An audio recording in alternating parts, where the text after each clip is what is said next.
Hi Bison, welcome back to this segment of Nichols Sense, where we highlight the latest news and take a peek behind the headlines to meet some members of the Nichols community.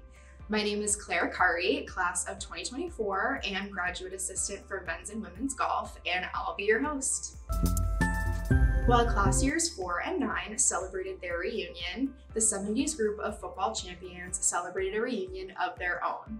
In memorial of Mike Vendetti's outstanding leadership, we sat down with sons Paul and Mark Vendetti and asked them to reflect on the early parts of their life growing up on campus and what made the team so special. We hung around the teams. We were around the teams all the time. Came down here after school a lot of times and helped out and watched these guys play and win, and learned a lot about football, a lot about how to prepare for life and things like that, which are really important.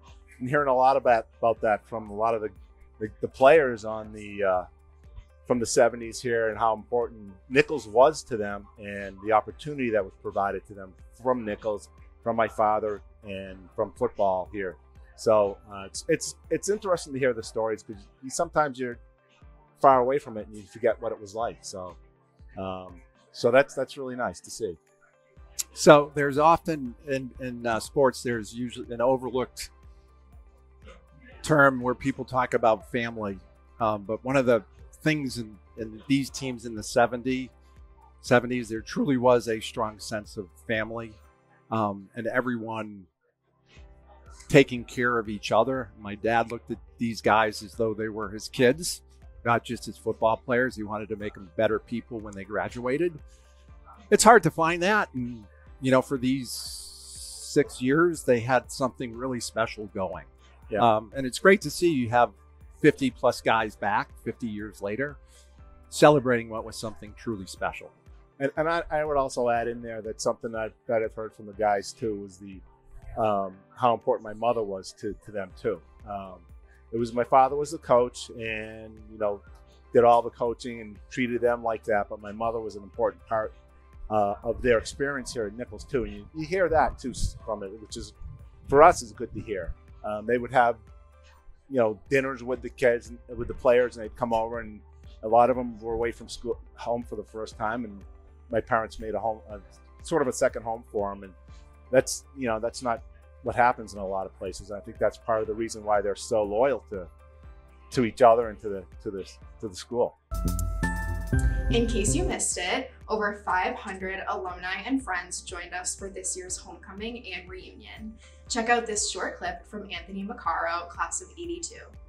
This is 32 years since you've been back to Nichols. Yeah, right? I'm 20 years old, class of '82. I'm in the Hall of Fame here for football. They recruit a Watertown, Connecticut by Michael Vendetti, Coach Mike. Pinko was the coach. LeVron was the other coach there as our defensive coach.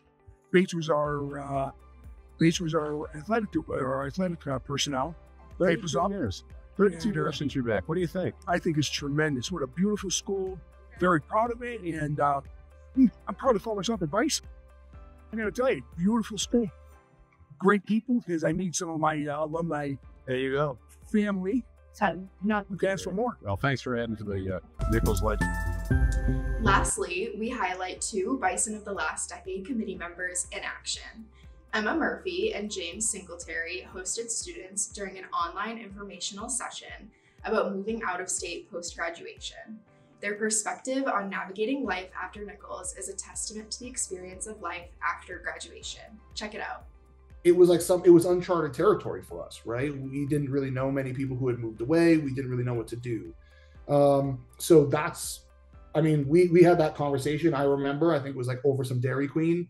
And we were like, we got to make, this is one of those life decisions, right? Where are you going to kind of do the tough thing and test it out and kind of test your grit, or do we do what's comfortable, right? And sometimes I have found that doing the uncomfortable thing usually reaps more reward at the end.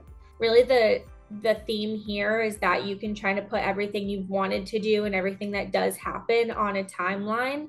There's so many different blips, positive, negative, crazy, exciting that happen in between there. And you just sort of have to be uncomfortable and embrace when you can, regroup that plan when you can, whether it's just the bits and pieces. And with the new academic year upon us, we thank anyone who has committed their time to help Nichols students in their college journey and beyond. And thanks for watching Nichols Sense News. Until next time, Claire Curry signing off. Go Bison!